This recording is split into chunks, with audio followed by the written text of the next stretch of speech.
आ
विश्वकर्मा महाराज की जय।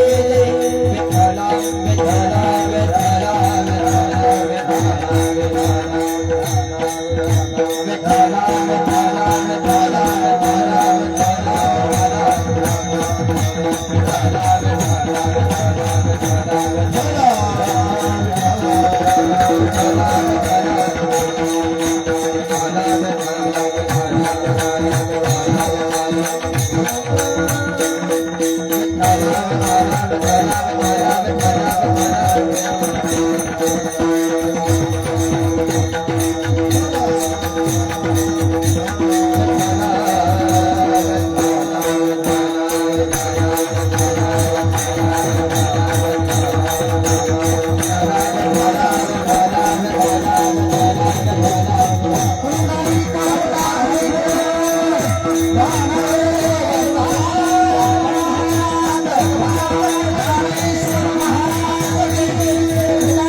Monitor game दे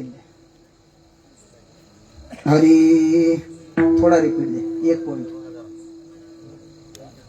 ना ना तर दाब टाकून म्हणाले इकडे बघा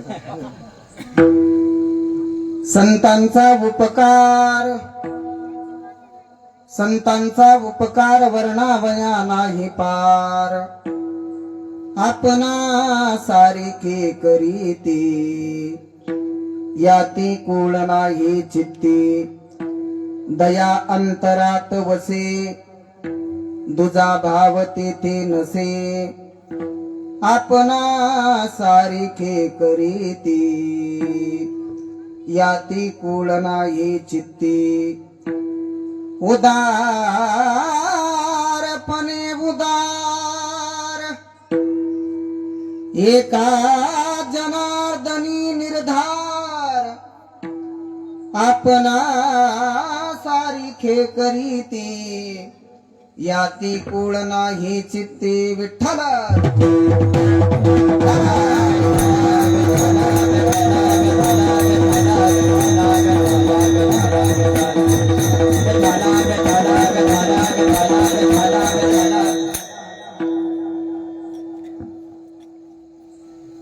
एक गायकांचा कमी करा थोडा थोडा जन्माद्यसे तुन्वयादितरतश्चार्थेष्वभिज्ञ स्वराट तेने ब्रह्म हृदयादि कवये मुह्यन्ति यत्सूरयः तेजो वारि मृदां यथा विनिमयो यत्र त्रिसर्गो मृषात् धाम्ना स्वेन सदा निरस्तकुहकम् सत्यं परं धीमहि पांडुरंगा करुण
अलङ्कापुनिरम्य सिंहासनस्थं पदां भोज तेजस्प्रदिक्प्रदेशम् विधीन्द्रादिदेवैः सदा स्तूयमानम् समाधिस्थमूर्तिं भजे ज्ञानदेवम् ओम नमो ज्ञानेश्वरा करुणाकरा दयाळा तुमचा अनुग्रह लादलो पावन झालो चराचरी ओम नमो ज्ञानेश्वरा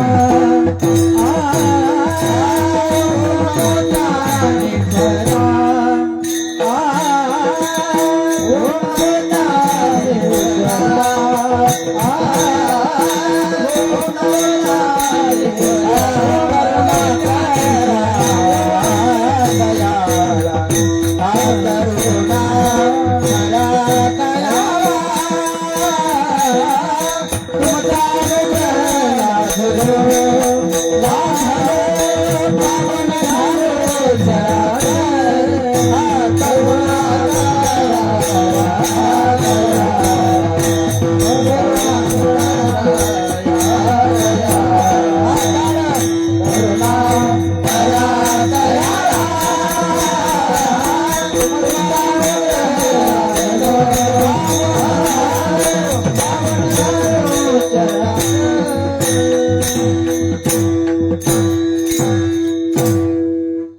योऽन्तः प्रविश्य मम वाचमिमां प्रसूक्ताम् सञ्जीवयत्यखिल शक्तिधर स्वधाम्नाम् अन्यांश्च हस्तचरण श्रवणत्वगादिन् प्राणान् नमो भगवते पुरुषाय तुभ्यम् आत्मरूप गणेशो केलिया स्मरण होय सकल विद्यांचे अधिकरण तेची वंदो श्रीचरण श्री गुरूंचे ते नमस्कारून आता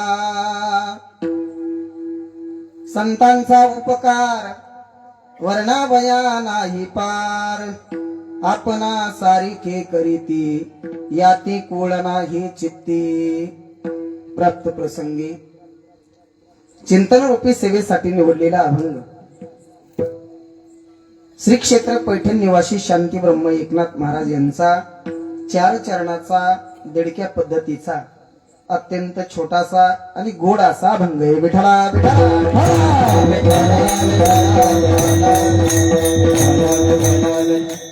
या अभंगाच्या माध्यमातून श्री संत एकनाथ महाराज संत महात्म्यांनी जगावरती केलेले अलौकिक उपकार महाराज म्हणतात त्या उपकाराचं वर्णन मी शब्दात करू शकत नाही आणि म्हणून संतांच्या बद्दल कृतज्ञता व्यक्त करणारा अभंग आहे विठला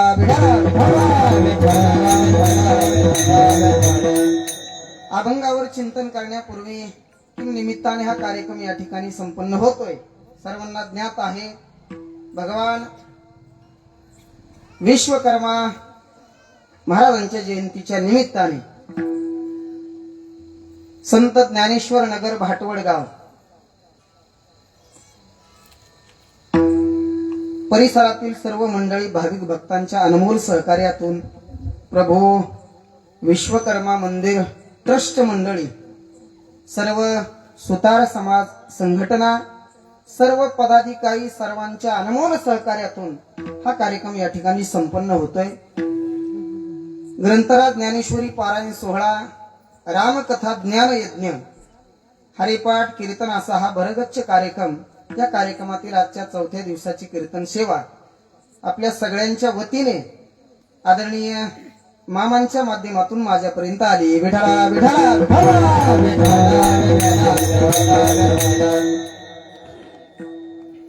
महाराष्ट्रातील ज्येष्ठ मृदंगवादक आमचे बालूमामा पंचाळ आपल्या सगळ्यांचं आवडतं व्यक्तिमत्व संप्रदायात ते काम करतात आणि म्हणून सगळ्यांचा त्यांचा प्रेमाचा संबंध आहे आणि त्या संबंधातून ही सगळी मंडळी उपस्थित आहेत आपल्या सगळ्यांचे संबंध आहेत सुंदर अशीच पहिली चाल ज्यांनी गायली आमचे मित्र संगीत विशारद योगेश महाराज श्रीरंग त्याचबरोबर हरिभक्ती पारायण संगीत विशारद रामहरी महाराज हरिभक्ती पारायण गायनाचार्य आमचे मित्र रमाकांत महाराज हरकळ हरिभक्ती पारायण आमचे त्र्यंबक आप्पा गवते हरिभक्ती पारायण उत्कृष्ट कीर्तनकार गायनाचार्य आमचे दुसरे हरकळ महाराज गायनाचार्य कुलथे महाराज आमचे रांजवन बापू आहेत पवार महाराज आहेत आपण सगळीच मंडळी मृदंगाच्या साथीला आमचे जिवलग मित्र नवनाथ महाराज गायकवाड आहेत आणि आपण बसलेले सर्व देवरूप श्रोते माता भगिनी विशेष उपस्थिती, आपल्या या परिसराचं वैभव, वारकरी संप्रदायातील एक नामांकित कीर्तनकार, आमचे जीवलग मित्र, पुढे त्यांचं कीर्तन असून सुद्धा मोठं अंतःकरण करून ते जेवढा वेळ त्यांचा रिकामा आहे तेवढा वेळ आपल्या कार्यक्रमासाठी देतात. आदरणीय कालिदास महाराज नाईकनवरे आवर्जून या ठिकाणी उपस्थित आहेत. आणि व्हिडिओ शूटिंगसाठी सगळ्यांना माहित आहे, आमच्या सर्व महाराज मंडळींचं लाडकं व्यक्तिमत्व आमचे फपाळ साहेब उत्कृष्ट पत्रकार आहेत आणि अखिल भारतीय वारकरी मंडळाच्या राज्याच्या बॉडीवर येते. एवढं मोठं पद असून वारकरी संप्रदायाविषयी, कलाकाराविषयी आणि महाराज मंडळीविषयी त्यांच्या अंतःकरणात नितांत आवड आहे. आणि आपण सर्वच मंडळी, आता सगळी सुपरिचित मंडळी, आमचे चव्हाण नाना असतील, सोनवणे साहेब आहेत, सुभाषराव असतील, आपल्या या ट्रस्टचे अध्यक्ष आमचे परमेश्वरराव असतील, उपाध्यक्ष आमचे राजेभाऊ असतील आणि सगळी मंडळी ओळखीची मंडळी. आजच्या कीर्तनाचे यजमान आमचे वैजनाथराव आणि गणेशराव नन्नवरे. आपण सर्व मंडळी आपल्या सर्वांच्या चरणी विनम्र भावाने अभिवादन आणि संकल्पित वेळेत अभंगावर चिंतन करण्याचा प्रयत्न आहे. विठाला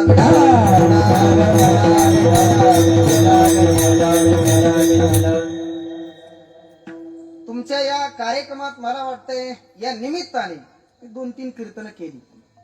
फार लॉकडाऊनच्या अगोदर एक कीर्तन केलं होतं आमचे गावकरी शामरावांनी, त्यावेळेस मला तारीख दिली होती. त्यानंतर गेल्या वर्षीही या निमित्ताने कीर्तन केलंय आणि याही वर्षी भगवान विश्वकर्मा महाराजांच्या जयंतीच्या निमित्ताने कीर्तन करण्याचा योग आहे. माजलगाव परिसरातील वारकरी संप्रदायाशी जोडलेली ही सर्व मंडळी, पांचाळजी कंपनी आहे मामा, इथं माजल गावातच नाही तर महाराष्ट्रात सुतार समाजाची जी मंडळी ती वारकरी संप्रदायाच्या अत्यंत निगडीत जवळीक असणारी मंडळी. कारण आपल्या समाजात फार मोठे मोठे कलाकार मंडळी होऊन गेले. पहिल्याच आपण कलाकार मंडळी म्हटलं की सुभाष महाराज देशमुखांचं नाव प्रथम घ्यावं लागतं आणि त्यानंतर अशोक महाराज पंचाळ गुरुजीचं. विठाला विठाला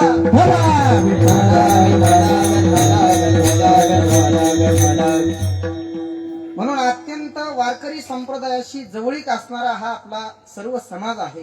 आणि आपल्या सर्वांच्या वतीने आपल्या सगळ्यांचं आराध्य दैवत असणारा भगवान विश्वकर्मा, त्यांची जयंती आणि त्यानिमित्ताने उत्सव. भगवान विश्वकर्मा महाराजांचं चरित्र जर आपण थोडं पाहू गेलो तर इतर कीर्तनामध्ये फारसं ते ऐकायला मिळत नाही. विश्वकर्मा महाराजांच्या जयंतीचे उत्सव महाराष्ट्रात नाही तर भारतभर होतात, परंतु सप्ताहाऐवजी एक दिवशी कार्यक्रम जास्त होता. पण मी आपल्या सगळ्यांना धन्यवाद देऊ इच्छितो की तुम्ही 7 दिवस 8 दिवस कार्यक्रमाचं आयोजन केले. शहरात सगळी मंडळी व्यस्त असणारी मंडळी आणि तरीही 8 दिवस वेळ काढून आपण एवढ्या मोठ्या कार्यक्रमाचं नियोजन केलं. प्रथमतः आपल्या सगळ्यांना धन्यवाद.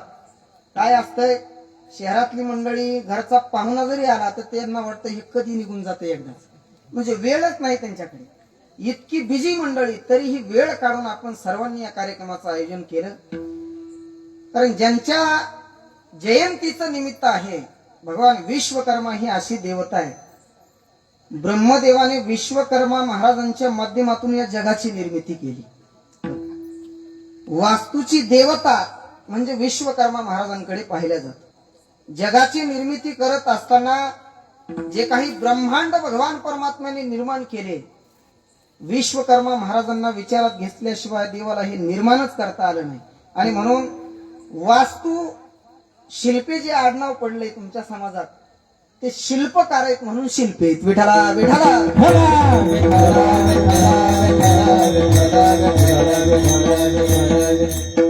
काय काय निर्माण केलंय ठळक ठळक बातम्या सांगतो. 14 ब्रह्मांडाची निर्मिती भगवान विश्वकर्मांनी केली.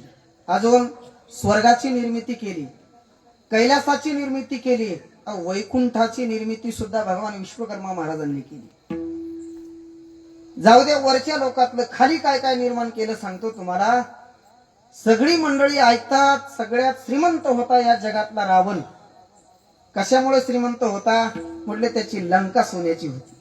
मग ही लंका निर्माण कुणी केली नेमकं, तर ही लंका निर्माण करण्याचं काम सुद्धा विश्वकर्मा महाराजांनीच केलं. भगवान शंकराची लंका खरी ती ओरिजिनल.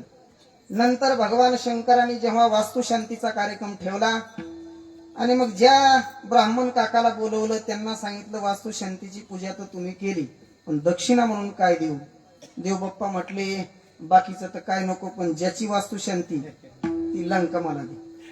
भगवान शंकर म्हटले ठीक आहे तुमची इच्छा आहे तर घेऊन टाका. आणि मग त्यांच्याकडून ती लंका कबीर महाराजांना गेली. कबीर कोण आहे तर हे रावणाचे सावत्र भाऊ. कुबेर सॉरी कबीर म्हणतो. कुबेर महाराज हे रावणाचे सावत्र भाऊ. आणि मग कुबेर महाराजांच्या हातातून हिसकावून घेतली ती रावणाने आणि म्हणून ती रावणाची लंका म्हणूनच प्रसिद्ध झाली. बेटाला एवढी मोठी लंका बनवण्याचं काम विश्वकर्मा महाराजांनी केलं. अजून भगवान कृष्ण परमात्म्याची जी द्वारका नगरी ही सुद्धा विश्वकर्मा महाराजांनी एका रात्रीतच केली. ती हस्तिनापूर जे पांडवांचं मूळ ज्या ठिकाणी कौरव आणि पांडव वास्तव्य करत होते ती हस्तिनापूर नगरी विश्वकर्मा महाराजांनी निर्माण केली. पांडवांना काढून दिलं हस्तिनापुरातून. पुन्हा राहण्यासाठी खांडववन दिलं. त्या खांडववनामध्ये इंद्रप्रस्थ नगरी निर्माण करण्याचं काम भगवान विश्वकर्मांनी केलं. अशी हे वास्तूची देवता असणारी भगवान विश्वकर्मा आणि त्यांच्या जयंतीचं निमित्त आहे.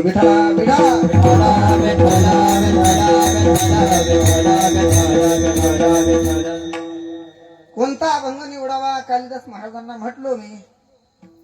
कोणते कोणते अभंग झाले म्हटले तुम्हाला कोणता घ्यायचा सांगा. आणि मग आमच्या दोघांच्या संबंधातून या अभंगाची निवड मी केली. अनेक वेळेला आपण तुकाराम महाराजांच्या अभंगावर कीर्तन ऐकतो ना. नाथ महाराजांचे अभंग फारसे कोण घेत नाही. चला म्हटलं काहीतरी नवीन चिंतन करता यावं आणि या अनुषंगाने या अभंगाची निवडी. कारण संत महात्म्यांचे एवढे मोठे उपकार या जगावरती आहेत की त्यांच्यामुळेच खऱ्या अर्थाने हे सगळं कार्य आपण करू शकतोय. त्यांनी मार्ग दाखवला म्हणून तर हे जग चांगल्या मार्गाने चाललंय. भगवान परमात्म्याचे उपकार नाही असं नाही परंतु सगळ्यात मोठे उपकार नाथ महाराज म्हटले संतांचे. त्याचं कारण भगवान परमात्मा आपलं पद देत असताना विचार करून देतो कुणालाही देत नाही. या जगात आपलं पद देणारा एकच वर्ग आहे त्याचं नाव आहे संत. विठ्ठला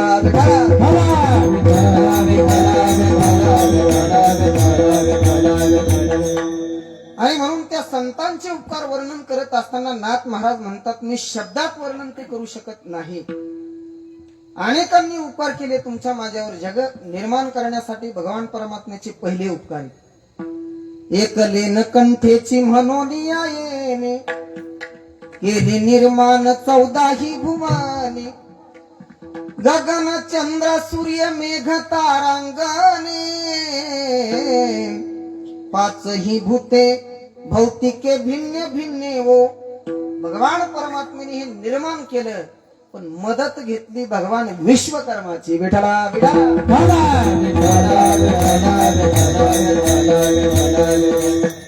आणि म्हणून विश्वकर्मा नाव तरी का पडलं. विश्वाची निर्मिती केली म्हणून विश्वकर्मा. कारण ज्यांच्या हातून हे सगळं निर्माण झालंय देवाने निर्माण करत असताना त्यांची मदत घेतली. एवढी मोठी देवता विश्वकर्मा आहे. तर तुम्ही तुमचीच नाही ती सगळ्यांचीच आहे. का या विश्वात जेवढी माणसं राहतात त्या सगळ्यांचं आराध्य दैवत म्हणजे विश्वकर्मा आहे.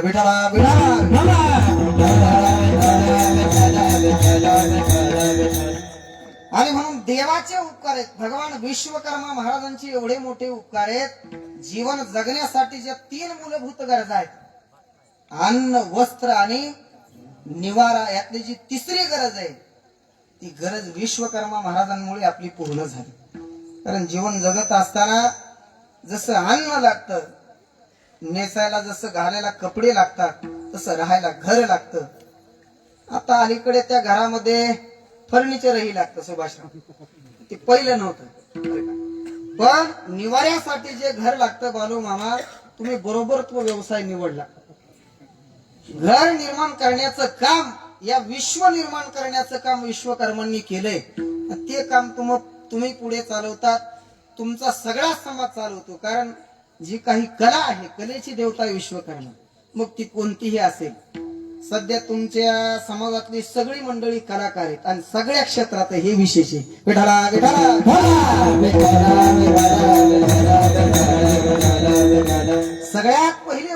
विश्वकर्माचे आहेत की ज्याच्या माध्यमातून या जमिनीवर पाऊल ठेवत असताना राहायला आपल्याला काहीतरी एखाद्या घराची निर्मिती झाली आणि जीवनभर आपण त्या घरात राहू शकतो. देवाने मनुष्य जन्म निर्माण योनी निर्माण करत असताना सगळं जग निर्माण केलं, पण त्याला वाटलं सगळं जग निर्माण करून माझं नाव घेणार कुणी नाही, मग काय उपयोग आहे. आणि शेवटी डोकं लावून त्याने माणसाची निर्मिती केली आणि माणसाची निर्मिती केली. देवाची एकच अपेक्षा आहे, रामप्रसाद बाप्पा त्याला वाटतंय माझं नाव घेणार कोणीतरी असावं. 5 वर्ष एखाद्याने काम केलं चांगलं, त्याला वाटतं कुणीतरी म्हणावं आपल्या या भागासाठी अमुक अमुक फार मोठं काम केलं. आणि मग जेव्हा कोणच काम केलेलं मग म्हणत नाही, त्यांचं नाव घेत नाही, तेव्हा 2-4 कार्यकर्ते संघ ठेवावे लागतात. काय केलं आपल्या साहेबांनी? आपल्या भागासाठी रस्ते केले, लाईट आणली, पाणी आणलं, सगळ्या गोष्टी पुढच्या निवडणुकीच्या अगोदर सांगण्यासाठी पत्रक काढावं लागतं. काय अपेक्षा आहे त्यांची? केलेलं काम कुणीतरी आपल्या कानावरती पडावं, यांनी हे केलंय एवढीच अपेक्षा आहे.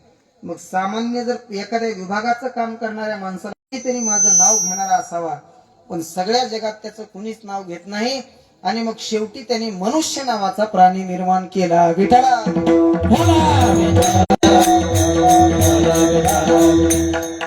काय काय निर्माण केलं म्हटले? दिले इंद्रिय, हात पाय कान, डोळे मुख बोलाया वचन.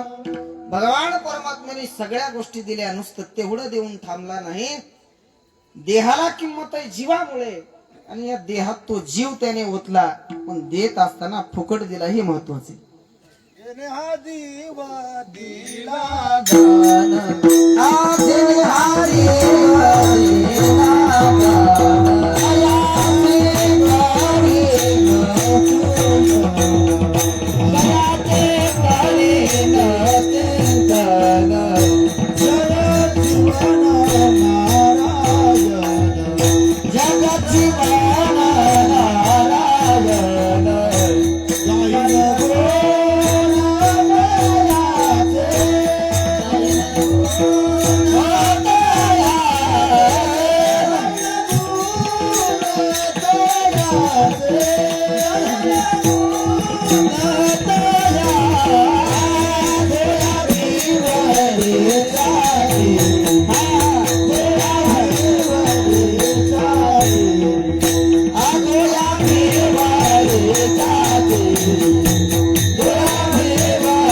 जीव दिला दान, तयाचे करीन चिंतन.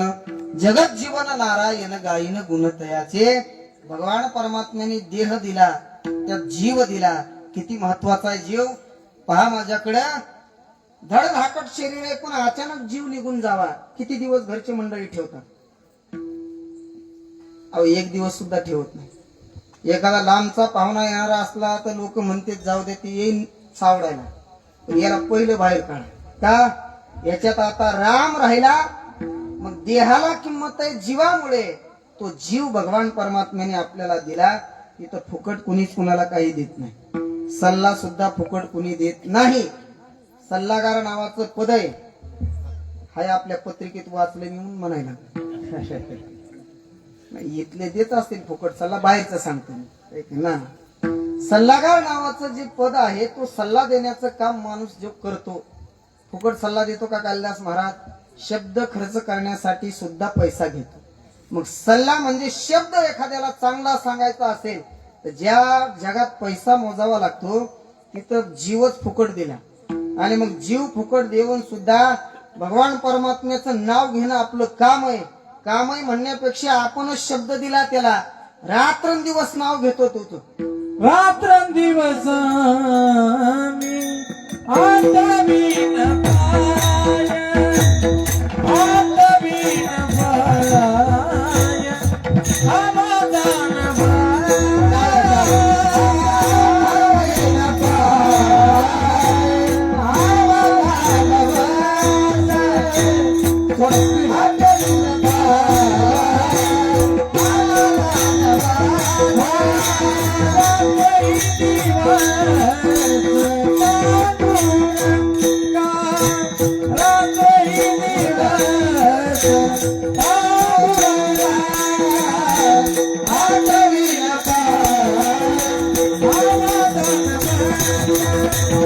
आठवीन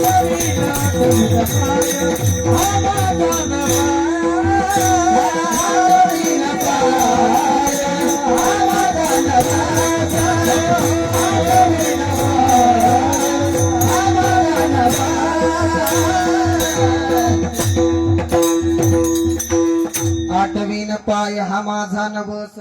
राम हरी महाराज छान प्रमाण दिलं. देवाला शब्द दिला गर्भात, प्रत्येक माणसाने दिलाय, तुम्ही सुद्धा दिलाय, पण विसरलात पुन्हा. विसरणं हा माणसाचा स्वभाव आहे. देव म्हणतो बाबा आश्वासन तर माणसं द्यायला नंबर 1 आहे, पटायते, पण दिलेले आश्वासन पाळतील की नाही शाश्वती नाही. मग तेव्हा दिलेलं आश्वासन आहे गर्भात एक वेळ करी या दुःखा वेगळे, एक वेळ करी या दुःखा वेगळे, दुरितांचे जाळे उगवून.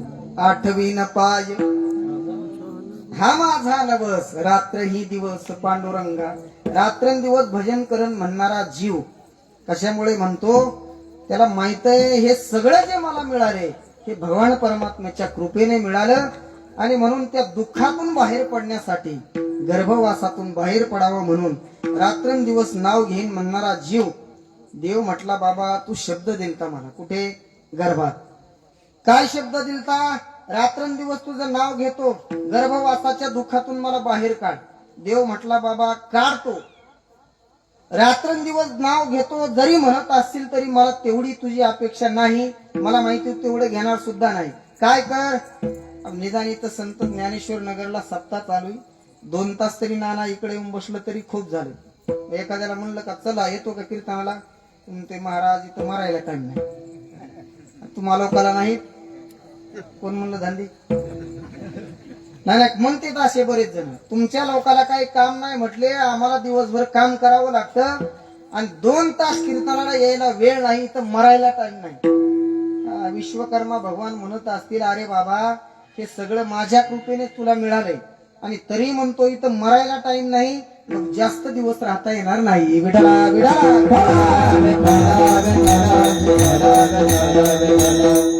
अचानक फोन येतो म्हटले ते गेले.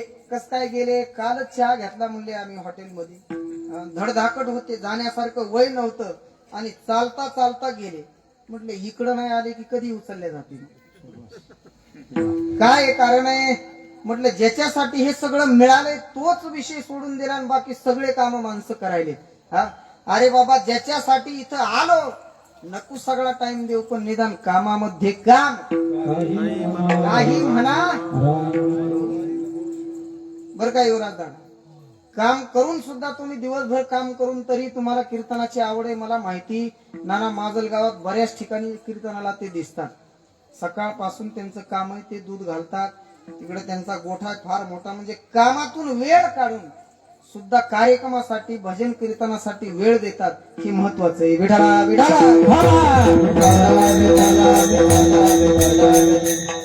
नको 24 तास वेळ देऊ, अरे 2 तास तर वेळ दे ना. मरायला टाइम नाही म्हणतो, मरावं तर लागणारे हा मृत्यू लोक. इथं कितीतरी जण इथून आपल्या समोर निघून गेले, कोणी जाण्यासाठी तयार आहेत, गाठोडं बांधले, डोक्यावर घेतलंय. कशाचं गाठोड आहे? सगळं जे मिळवलंय जीवनभर त्याच आहे का? नाही ना, ते तर नेताच येत नाही वरी. मग कर्माचं गाठोड आहे.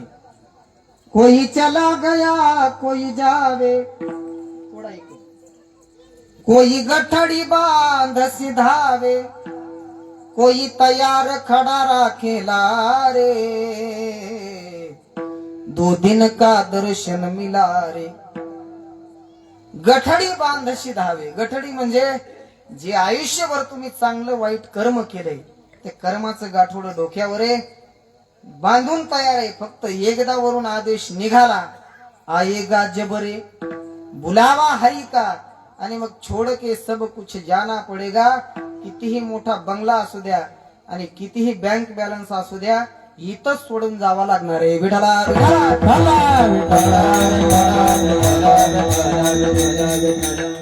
आणि मग सगळे काम सोडून इकडंच ये असं कोण म्हणत नाही. सगळ्या संतांनी जगाला सांगितलं बाबांनो, कामातून थोडा तरी वेळ काढा आणि देवासाठी द्या. कीर्तनासाठी द्या. अन्नदान चालू आहे, सप्ताह एवढा मोठा चालू आहे. या सप्ताहासाठी मदत करा, आर्थिक मदत करा, श्रमदान करा, ज्याला जी मदत जमती ती करा. 4 दिवस झाले सप्ताह चालू होऊन तरी आपण पाहिजे तशी मदत नाही म्हणून केली पाहिजे. हे प्रत्येकाचं काम आहे. चांगल्या व्यवहाराने पैसा मिळवावा आणि चांगल्या कार्यात तो खर्च करावा. उदास विचारे वेच करू, उदास विचारे वेच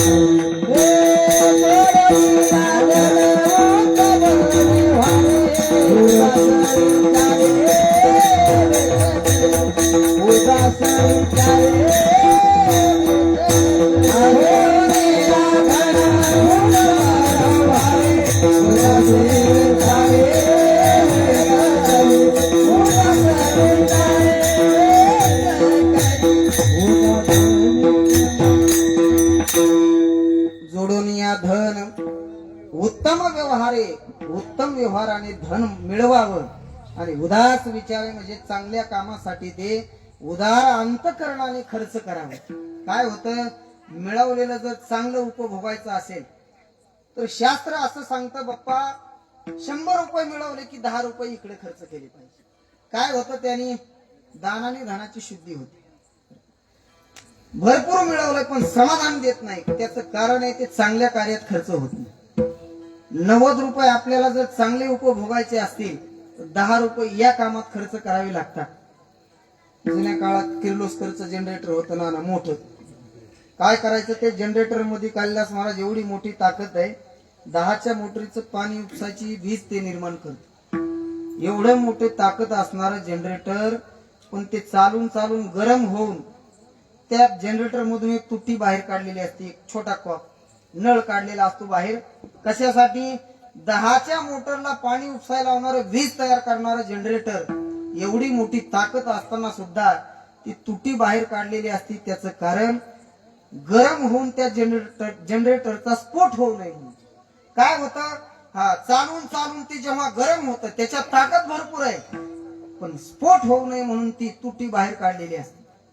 तसं काही काही कडे जनरेटर सारखं भरपूर आहे, घरात भरपूर आहे, पण ते गरम झाले. मग स्फोट होऊ नये असं वाटत असेल तर एक तुटी या मंडपात काढावी लागते. बर का दाजी, भरपूर आहे, भरपूर जणांकडे भरपूर श्रीमंती, पण ते काय करतात, 10 चक्रा जरी वर्गणी मागणाऱ्यांनी मारल्या तरी म्हणतोय घरच्याला विचार, आणि घरच्याला विचारून सुद्धा एकांचीच फाडतंय, जास्त फाडीत नाही. काय होतं, अचानकच स्फोट होतो. म्हणले अहो कस काय झालं हो, त्यांचं तर लय चांगलं होतं. म्हणले सगळं दिवाळच निघालं. मग स्फोट होण्याची शक्यता दाट आहे. मग काय करा, चांगल्या कामात ते खर्च करा. म्हणे सत्य कर्म व्हावे, तुका म्हणे सत्य कर्म व्हावे,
तुका म्हणे सत्य कर्मा व्हावे साह्य. थोडं वंडे हाणायचं आपल्याला कार्यक्रम बरं का, म्हणजे पळून रन नाही काढायची. अगोदरच वेळ झालाय. कैलास महाराज मला मामा म्हटले 8चा टाइम आहे बरं का, 7ला लग्न लावलंय मी तिकडे कोठीच्या पुढं, आणि जी पळतोय पळतोय म्हटलं बंधारे येऊन गाडी असा रस्ता खराब. पण इथं आलो तर चालू होत्या पंक्ती. मग 8चे 8:30 झाले. मामांनी सांगितलं शहरातला कार्यक्रम आहे, जिल्हा परिषदची शाळा आहे आपली, कितीला भरलं तरी वेळेला सुटली पाहिजे. आणि वेळेलाच मी सोडणार आहे म्हणून जास्त पळून रन नाही काढायची. एक तर एखाद्याला एक तर चौकारा टाका नाही तर षटकार टाका. मग विठाला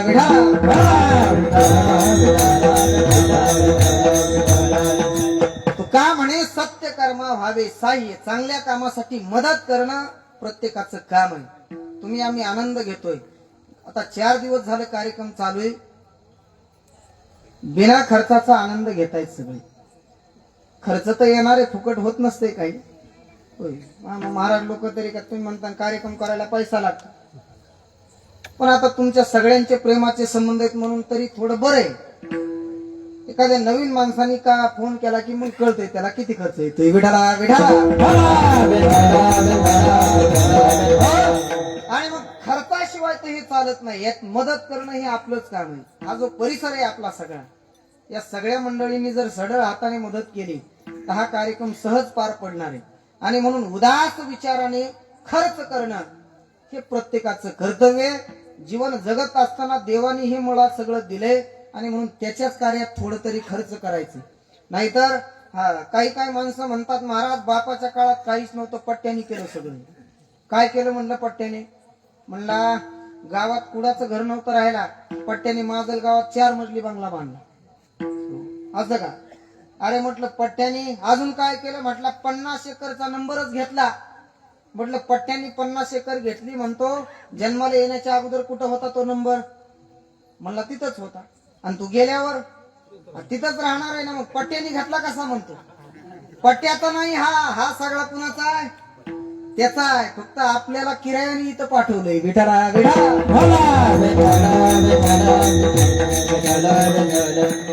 जिंदगी एक किराए का घर है, एक ना एक दिन निकलना पड़ेगा. मौत जब तुझको आवाज देगी, घर से बाहर निकलना, घर से बाहर निकलना पड़ेगा. तू काया नगर का सौदागर, तुझे अपने वतन पे जाना है. तू काया म्हणजे शरीर. अरे जिथं शरीरच त्यांनी दिलंय, बाकीचा पसारा तर त्याचाच आहे. तुझी आसतेने तुझी आसतेने वेदासी बोलले, पुर्यासी बोलले, तुझी आसतेने तुझी आसतेने वेदासी बोलले.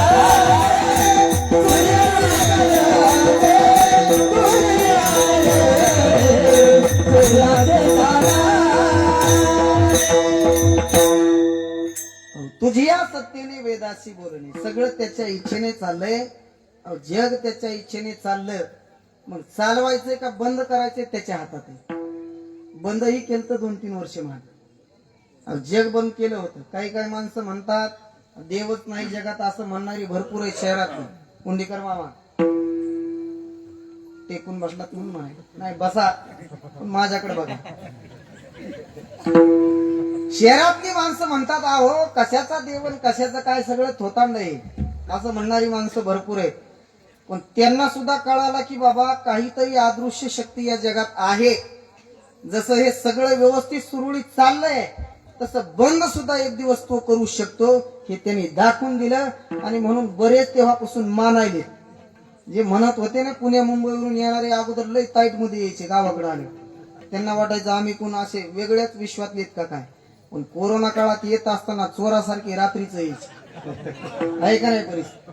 ज्यांना वाटत होतं मी कोणीतरी वेगळा आहे, खेड्यातल्या माणसावर वजन हाणायचे ते येऊन, पण असे आले की नाईट पॅन्ट टी शर्ट घालून अंधारात आले. पण तरीही लोक म्हणले ह्याला 15 दिवस तिकडे क्वारंटाईन करा, गावात सुद्धा येऊ देऊ नका. का? देवाला मानित नव्हते हे त्याचा झटका आहे सगळा. विठाला विठाला. भला विठाला विठाला. काही काहीला तर झटके आणायचं कामच ठेवलं नाही. एखाद्याचं लग्न म्हटलं किती वाजता लागलं, दिवस निघायला तर लागलं. आणि म्हणले सासूबाई तर घरीच होती, तिला तर तपासत नाही पोराचं लग्न झालेलं. नाही तर असे झटके आणती लग्न फुगून काय बसती, यांनी मला असं केलं त्यांनी मला तसं केलं, पण तिला सुद्धा तपास नाही पोराचं लग्न झालं. मग हे सगळं कुणामुळे झालंय? हे सगळं देवामुळे चाललंय. मग बंद करायचं का चालवायचं त्याच्या हातात. चाले हे शरीर कोणाची आशा ते कोणा बोलावितो हरिवीर. कोणा बोलाविते हरिवीर. कोणा बोलाविते हरिवीर.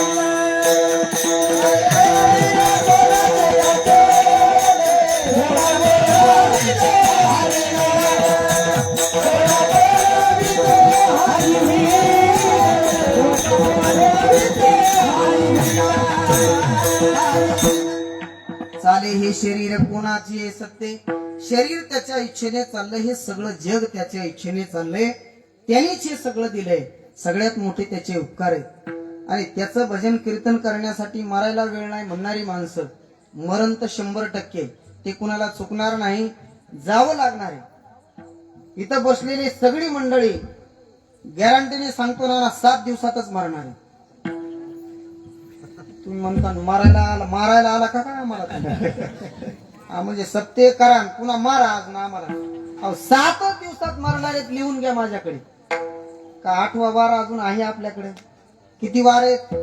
7च वार आहेत. 7 वारापैकी कोणत्या तरी एका वारात आपल्याला प्रत्येकाचा कोणत्या तरी एका वारात नंबर लागणार आहे.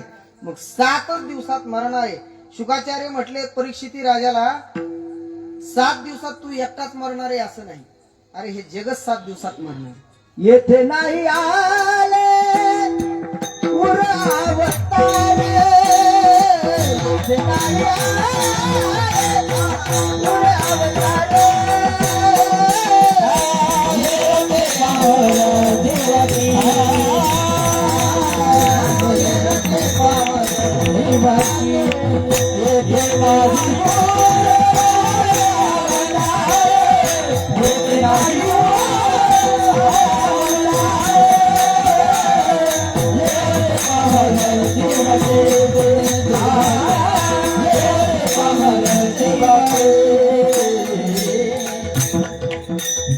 नाही उरवाले अवतार. येरते पामर जीव किती सामान्य माणसाला मरावं लागेल नवल नाही. अवतार धारण केला देवाने.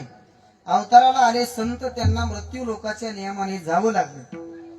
जावं तर लागतंय, जाणं बी आपल्या हातात नाही. जाणं निश्चित आहे, पण कधी जायचं आपल्याला माहित नाही. एखाद्याला वाटलं मधीच आपल्याला आता संपवायचंय सगळं, तर संपवता सुद्धा येत नाही साहेब. काही काही माणसं आत्महत्या करतात. का करतात? कंटाळतात जीवनाला म्हणून आत्महत्या करतात.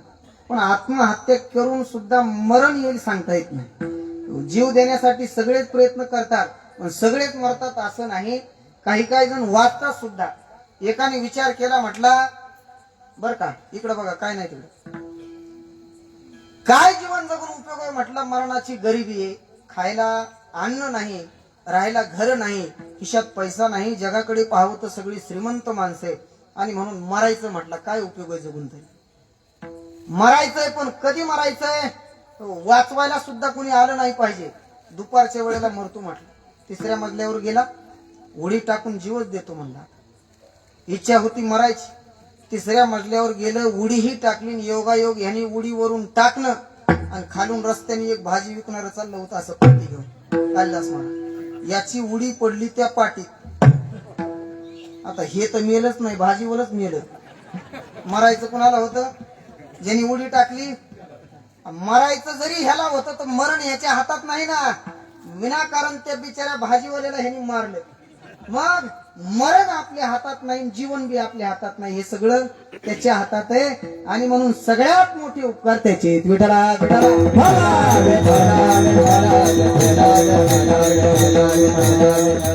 भगवान परमात्म्याचे उपकार मानण्यासाठी सुद्धा या मंडपातच यावं लागतं. त्याच्याशिवाय ते कळत नाही. सोन्याचा चमचा तोंडात घेऊन जन्माला आलेले त्यांना काय माहिती गरिबाची काय परेशानी, काय हालय, कसं जीवन गरिबीचं असतं. त्याच्यासाठी सुद्धा इकडे यावं लागतं. आणि म्हणून श्रीमंती असावी आणि उदार असावा. भगवान म्हणतात तो माझी विभूती. श्रीमंत असणारी माणसं भाविक नाहीत आणि जे भाविक आहेत खाण्याची पंचायत आहे. विढळा विढळा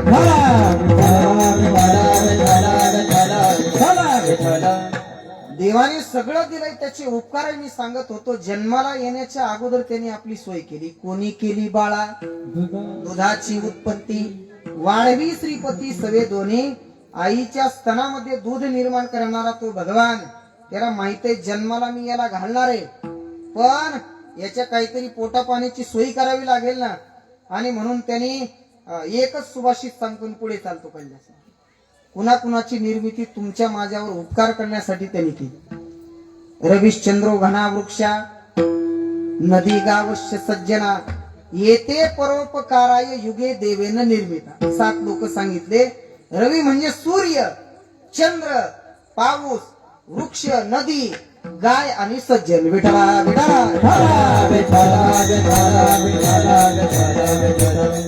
सूर्याची निर्मिती केली. कल्पना करा या जगात सूर्यच नसता, सगळं अंधारच राहिला असता ना.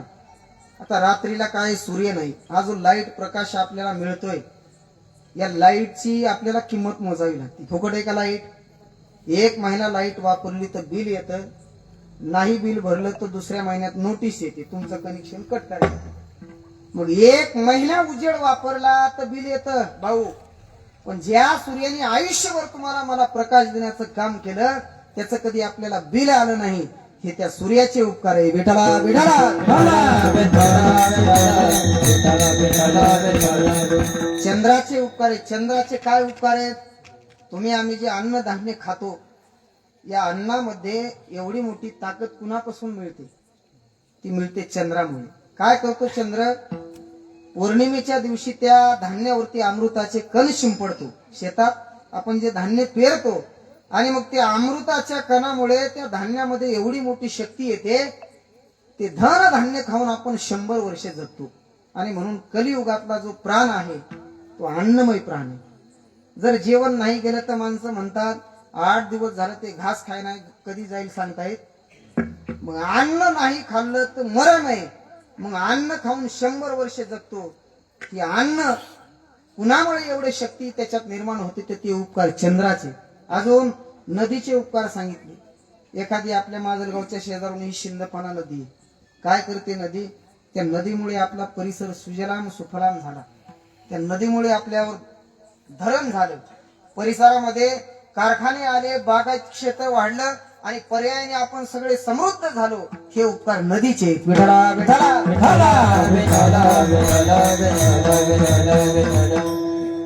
नदीचे उपकार अजून महाराज म्हटले. फेडीत पाप ताप पोखीत तिरीचे पादक समुद्राचा याप. काय करते? गंगा ही पाप धुण्याचं काम करते. नुसतं वाचेन म्हटलं तरी पाप जाते. वाचे म्हणता सकळ पापे किंवा दोष जाती भंगा. अजून वृक्षांचे उपकार आहेत. किती मोठे ऑक्सिजन पुरवण्याचं काम वृक्ष करतात. किती किंमत आहे त्या ऑक्सिजनची मागच्या काळात आपल्याला कळाली. सिलेंडर संपू लागली माणसं. आणि मग थोडाही व्हेंटिलेटर बाजूला केलं की असं वाटायचं हे मरतं की काय, इतके तडफडू लागले. काय कारण आहे? शरीराला जो ऑक्सिजन लागतो तो फुकट पुरवण्याचं काम झाडं करतात. हे सगळ्यात मोठे उपकार आहेत की त्या झाडामुळे आपण जिवंत आहे. विठला विठला. आणि म्हणून असे अनेकांचे उपकार आपल्यावरती. पण या सगळ्यांची निर्मिती देवाने केली. आणि नाथ महाराज म्हणतात या सगळ्यांच्या उपकाराचं वर्णन मी करू शकलो, पण या सगळ्यांच्या शेवटी ज्या सगळ्यात संतांचे मोठे उपकार आहेत त्या उपकाराचं वर्णन मी शब्दात करू शकत नाही. अभंगाचं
वाजवा टाळ्या सगळे एकदा.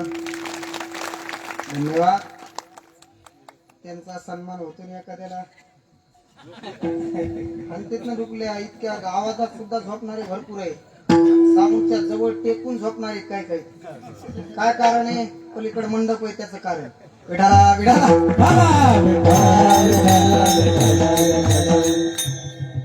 अभंगाच्या पहिल्या चरणात नाथ महाराज म्हटले, बाकी सगळ्यांच्या उपकाराचं वर्णन मी करू शकलो. अहो देवाच्या करू शकलो तर बाकीचे काय सांगणार. पण संतांच्या उपकाराचं वर्णन मी करू शकत नाही.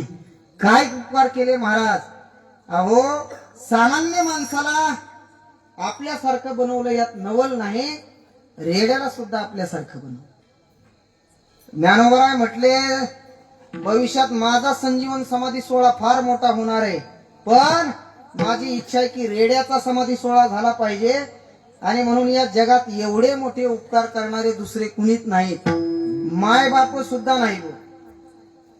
केले उपकार सांगू मी काय, बापन करी ऐसी माय. माय बापाचे उपकार नाही असं नाही, आहेतच.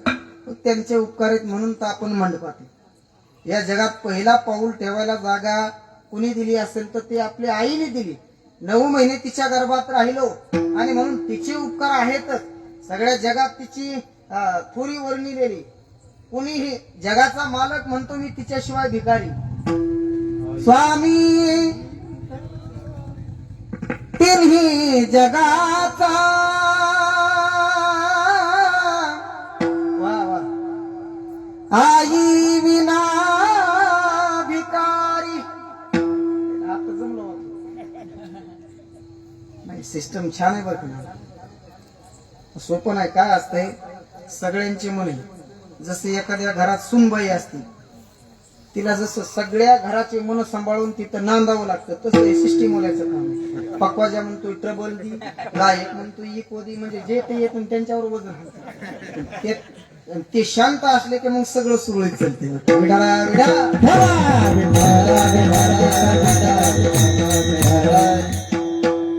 सगळ्या जगाने आईचं वर्णन केलंय. मायबापांचे उपकार आहेतच. की ज्या मायबापांनी हाडाचे काळे रक्ताचं पाणी केलं आणि म्हणून तर आपल्याला सुखाचे दिवस पाहायला मिळाले. तुम्ही आम्ही सगळी गरीब घरातली माणसे, मला माहिती सगळी खेड्यातून आलेली मंडळी. जरी आता आपण शहरात बंगले बांधले असले तरीही मूळचे आपण गरीब घरचे. आणि सगळ्यांचे मायबाप अत्यंत कष्टातून उभे केलेलं हे सगळं. 5-5 मुलांचा सांभाळ गरीब परिस्थितीत मायबापांनी केला. पण शेवटच्या टप्प्यात 5 मुलात मिळून म्हातारी सांभाळणं होत नाही. ही आजची शोकांतिका आहे का नाही. खेड्यापाड्यातलं तरी बरे, शहरातलं अवघड आहे. म्हातारा बतारी सगळ्यात जास्त वृद्धाश्रमात शिकलेल्या मंडळीचेच आहे.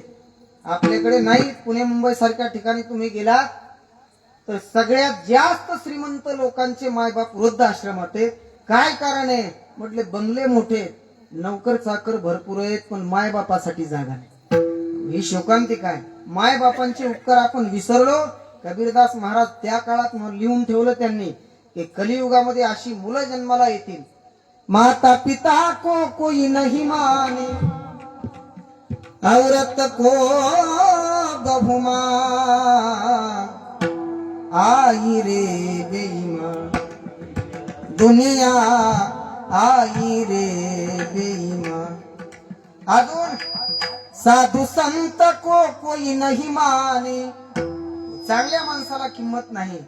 एखादा मनुष्य चांगला वागायला की सगळ्यात जास्त त्रास तर घरातलेच देतात. मीराबाई परमार्थाला लागल्या, पायात घुंगर बांधावीन, भगवान कृष्णाचं भजन करत करत नाचावं. घरातली मंडळी म्हटले, मीरा आपण राजघराण्यातली माणसं आहेत, भजन करून म्हटले आमच्या घराण्याची इज्जत घालू नको. आणि तरीही मीराबाई ऐकत नाहीत. परिणाम विष का प्याला, पग घुंगरू बांध मीरा, नाची रे पग घुंगरू बांध मीरा, पग घुंगरू बांध मीरा, नाची रे पग घुंगरू बांध मीरा, नाची रे तू आपने नारायण की हो गई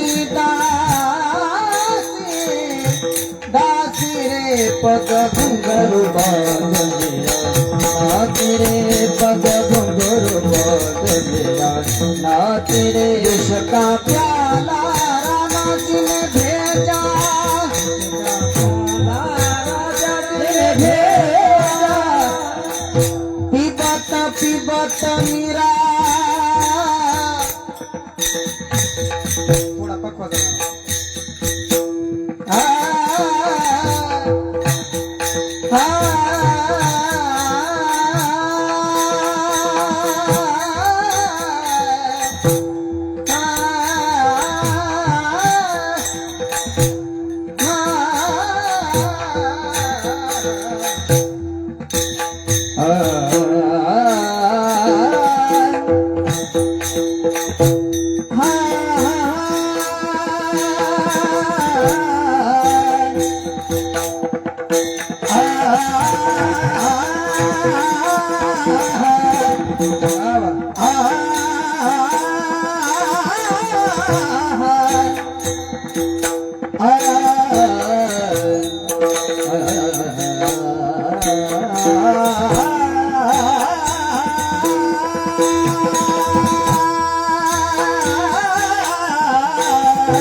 विष का प्याला,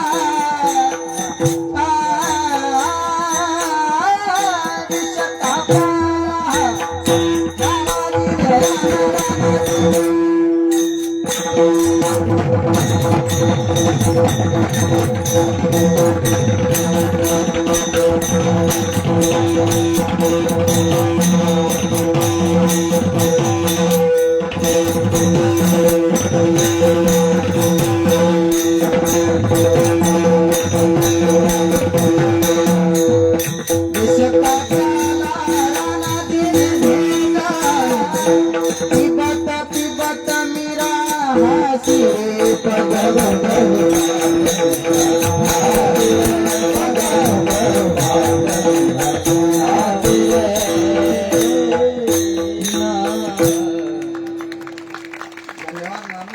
मला बरं वाटलं तुम्ही काळे वाजे.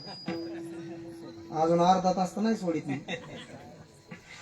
तेवढा टाइमच आहे. तुम्ही 8:30 ते 10:30 तर घेणारच आहे टाइम. पुन्हा मग भानगड होती नंतर शेवटी. नाही आहे का तुम्ही दुसरं डोक्यात आणलं. विठ्ठला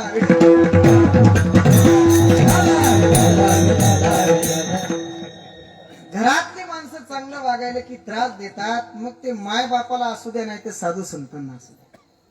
माय बापाला त्रास देण्याचं काम अलीकडे कलियुगात जास्त वाढलं. त्या तो कलीचा महिमा आहे. कलियुगाचं ते वातावरणच. चांगल्या माणसांना किंमत नाही. हो, जी माणसं बोलण्यात पटाई ते चतुर माणसाला किंमत आहे. पण सज्जनाला किंमत नाही. का ऐका कलीची महिमा आणि असत्या सिरजले पापा देती अनुमोदन करीती हेळन संताचे. मग चांगल्या माणसाला त्रास आहे, आई वडिलांना त्रास देणारी माणसं भरपूर आहेत. आणि म्हणून तर कबीरदास महाराज म्हणतात, आई रे बेईमान दुनिया, आई रे बेईमान. आता लय उंच आहे. माता पिता को कोई नहीं माने, औरत को बहुमान. कुणाला माने हो? होय मामा, औरत म्हणजे ब्रह्मचारी का काय? नाही, बायको बरोबर आहे ना. औरत म्हणजे बायकोला किंमत आहे, पण माय बापाला कोण विचारत नाही. माय बापाचे उपकार आहेत. ज्ञानोबराय म्हणतात, काही काही माणसं म्हणतात महाराज 50 वर्ष झालं वारी करतो. असं ज्ञानोबराय म्हटले, बाबा तिकडं वारीला जातो पण इकडे माय बाप उपाशी मारतो, उपयोग नाही. का? तीर्थाला जाण्याच्या अगोदर इथंच घरीच तीर्थ आहेत ते. सकल तीर्थाची जे का माता पितरे तया सेवेशी कीर शरीरे. काय कर, नंतर सेवा कर, तिकडे जा वारीला, पण अगोदर त्यांची इथं सेवा कर. माया बाप केवळ काशी, तेने न जावे तीर्थासी, तेने न जावे तीर्थासी, तेने न जावे तीर्थासी. माया बाप केवळ काशी, तेने न जावे तीर्थासी, तेने न जावे तीर्थासी, तेने न जावे तीर्थासी. माया बाप केवळ काशी, तेने न जावे तीर्थासी, तेने न जावे तीर्थासी, तेने न जावे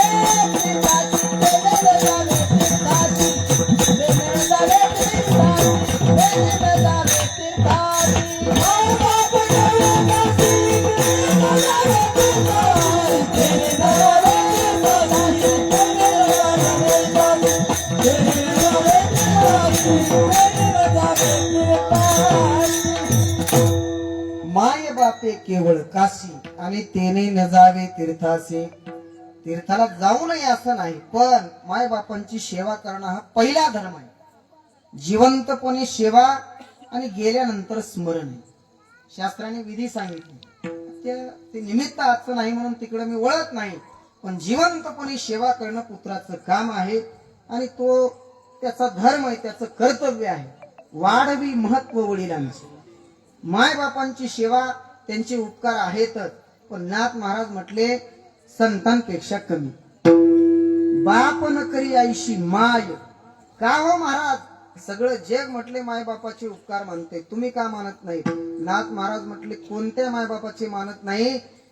तर जेने घडे नारायणी अंतराय, होका बाप माय तेजावे ते. जे माय बाप आपल्या पोराला या मंडपाकडे येऊ देत नाहीत, त्या माय बापाचे उपकार नाही, तर ते माय बाप त्या पोराच्या जीवनाचं वाटोळ करतात. विडाला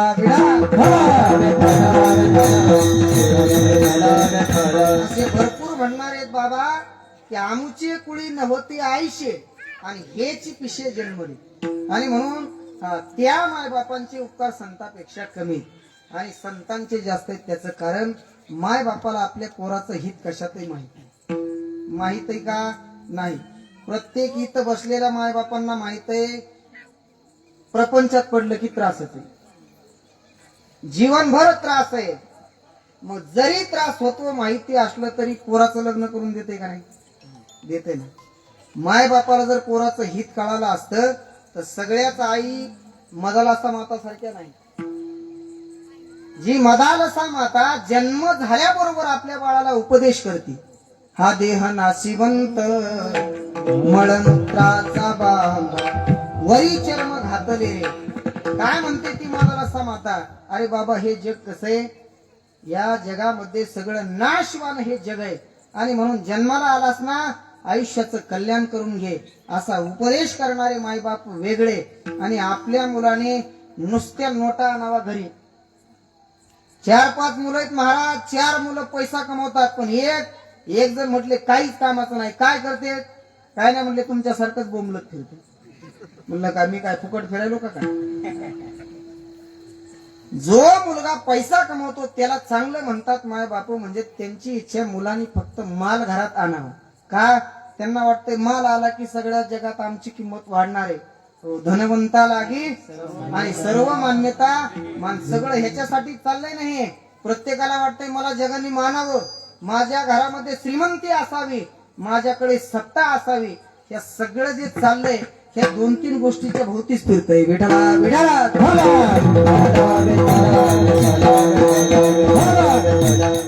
जगामध्ये मान आहे, पैसा मिळवावा, कारण पैशाशिवाय जीवन चालत नाही. पण किती मिळवावा? गरजेपुरता मिळवावा. निर्वाहापुरती अन्न आच्छादन. सगळ्या संतांनी सांगितलं बाबा, जीवन काय नुसतं मिळवायसाठीच मिळालं नाही. पैसा मिळव, पण जेवढा लागते तेवढा मिळव, आणि बाकी मग परमार्थासाठी वेळ काढ. कारण वरी जे सोबत येणार आहे ती या मंडपातले 2 तास येणार आहे. बाकी प्रपंचात कितीही रात्रंदिवस काबाड कष्ट केले, घर चालेल, जीवन चालेल, पण वरती येत नाही. आणि पैशावर याला किंमत आहे ते काही आजचं नाही, ते पूर्वीपासून चालत आलं. एखादा श्रीमंत माणूस असू द्या, परिसरात आपल्या सगळे माणसं ते घराच्या बाहेर पडल्याबरोबर त्याला राम राम राम राम करतात. हो म्हटले साहेब आले, साहेब आले. हो, साहेबाचं काही त्याला माती कळत नसते, पण त्याला सगळे म्हटले वरचा मजला टोटल रिकामा आहे. मग काय येतंय त्याला? काय ना म्हटले खिसा फुले, आणि म्हणून हुशार आहेत. मी विनोदाने सांगत असतो गुरुजी, पैशाच्या जोरावर नवीनच सरपंच झाला आणि 26 जानेवारीचा दिवस माना, झेंडावंदनचा कार्यक्रम, सगळ्या गावातली मंडळी शाळेत एकत्र जमा झाली आणि म्हटले आता गावचे प्रथम नागरिक म्हणजे सरपंच आहेत जामकर साहेब, काय करा म्हणले सरपंचाला पहिला मान द्या, त्यांना 5 मिनिटं भाषण करायला हवं म्हणून. उडा म्हणले सरपंच, बोला काहीतरी. आता हे पैशाच्या जोरावर झालेलं होतं, याची माईकची कधीच भेट झालेली नव्हती. आता उठलं मोठ्यापणाने, माईकवर आलं, आल्याच्या नंतर समोर समाज पाहिला समोर, तर याचे पाय विठ्ठल विठ्ठल म्हणू लागले. का? हे आयुष्यात कधी बोललंच नव्हतं, फक्त पैशाने काम यांनी केले, पण मान भेटला मग आता काहीतरी बोलावं लागणार. उगाच सरपंच झालं नव्हतं, त्यांनी डोकं लावलं. म्हटलं नाही 26 जानेवारीचं महत्व सांगता आलं, काहीतरी बोलून वेळ मारून उभा राहिला माईकवर, सगळ्या समाजाला सांगू लागला. म्हटलं हे पहा, आजचा जो दिवस आहे अत्यंत महत्वाचा दिवस आहे. आज 26 जानेवारी, आजचा जो दिवस आहे सगळ्या पोरांना सांगतो शाळेतल्या, आज 26 जानेवारी, आज 26 जानेवारी. अहो म्हटले पुढे सांगा ना. म्हटलं आज 26 जानेवारी, त्याचं कारण काल 25 जानेवारी होती. काय म्हणलं कालिदास महाराज? काय करावं, तुम्हाला असं लागतंय की तुम्हाला उद्या मिळणार आहे हे सगळं. काल 25 जानेवारी होती म्हणून आज 26 जानेवारी म्हटलं ना. आज 26 जानेवारी म्हणून उद्या 27 जानेवारी चल द्यायचं का 30 जानेवारी पर्यंत? काहीच येत नव्हतं, पण भाषण संपलं आणि असा जोराचा कडकडाट झाला टाळ्यांचा. काही काही मंडळी म्हटले भाषण काय? अहो आजपर्यंत असं भाषणच ऐकलं नाही म्हणजे. असं काय आवडलं म्हटले माझ्या भाषणात? तुम्हाला एखादं वाक्य सांगा ना. काय नाही म्हटलं, शेवटी तुम्ही म्हणले ना एवढं बोलून मी माझं भाषण संपवतो, हे फार आवडलं.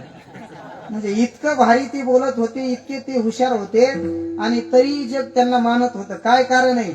कबीरदास महाराज म्हटले बाबा त्याचं एकच कारण आहे, सब पैसे के भाई रे, सब पैसे भाई रे, सब पैसे के भाई रे, सब पैसे के भाई. दिल का साथी नहीं कोई, दिल का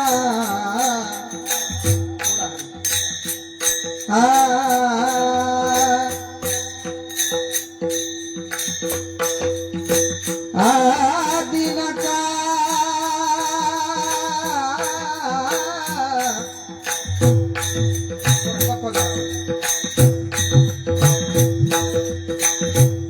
या जगात कुणाला माने म्हटले? अरे पैशावाला असला की वाकून रामराम घालतात माणसं.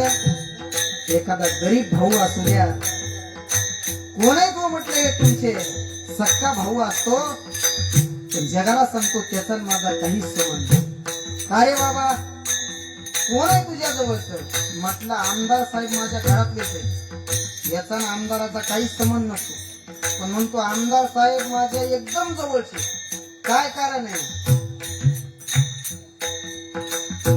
दिल का साथी नहीं कोई हाँ कोई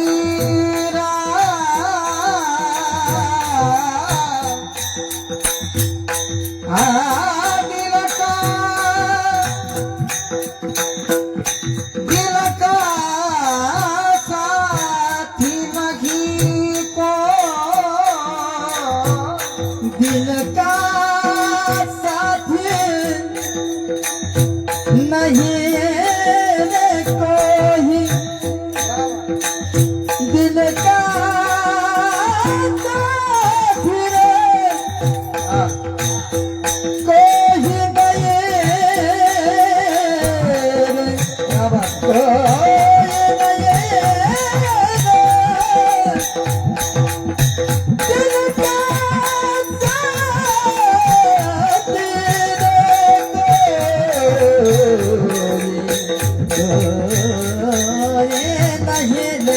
दिल का दिल का साथी नहीं कोई दिल का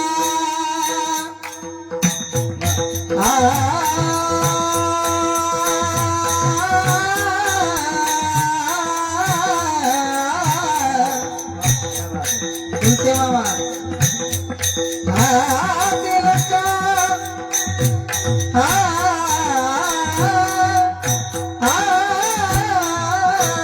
दिल का साथी नहीं कोई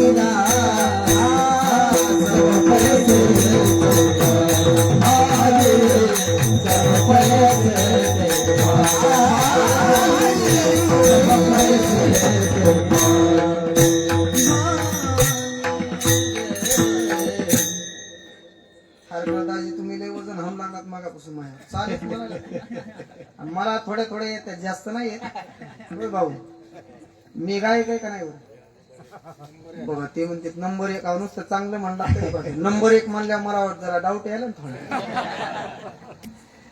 सगळी प्रेमाची मंडळी सगळीच ओळखीतली म्हणून नावं घ्यायची का मिटातो आता कुणाकुणाची घ्यावं एखाद्याच घ्यावा आणि जवळच्याच कधी कधी विसरते ते म्हणतंय हा महाराजांनी तर तोंड बघून नावं घेत होय ना. तुम्ही जवळ आहेत म्हणून जास्त गेलो का तुम्ही लगेच दिसतात मला पटकन. इकडे लांब आता तिकडे नजर पुरत नाही काही काही अंधारात आहेत ते अंधाराचा फायदा घेऊन त्यांना वाटलं पटलं तर बसले नाही तर निघाले मधल्या मध्ये. पण सगळी मंडळी ओळखीतली. आता वेळ आपला संपत आलाय मामा 5 मिनिट माझे शिल्लक आहे. 2 चरणाचा भाव झाला नाही पण झाला असं समजू. महाराज म्हणतात संतांनी जगावर उपकार केले. काय उपकार केले तर सामान्य माणसाला आपलं पद देऊन टाकलं. या जगात आपलं पद दुसऱ्याला कोणच देत नाही पण संतांनी मात्र दिलं अभंगाचं दुसरंच. आपण सारखे करेते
अभंगाच्या दुसऱ्या चरणात नाथ महाराज म्हटले आपणा सारिखे करीती याती कुळ नाही चित्ती. 2 चरणाचा भाव झाला. 5 मिनिटात 2 चरणाचा विचार करू आणि पूर्णविराम तत्पूर्वी सगळ्यांनी विठोबा रुक्माईचं भजन मोठ्या प्रेमाने म्हणायचे. म्हणलात तरच संपवणार आहे. मग सगळ्यांनी हा, विठोबार खुमाई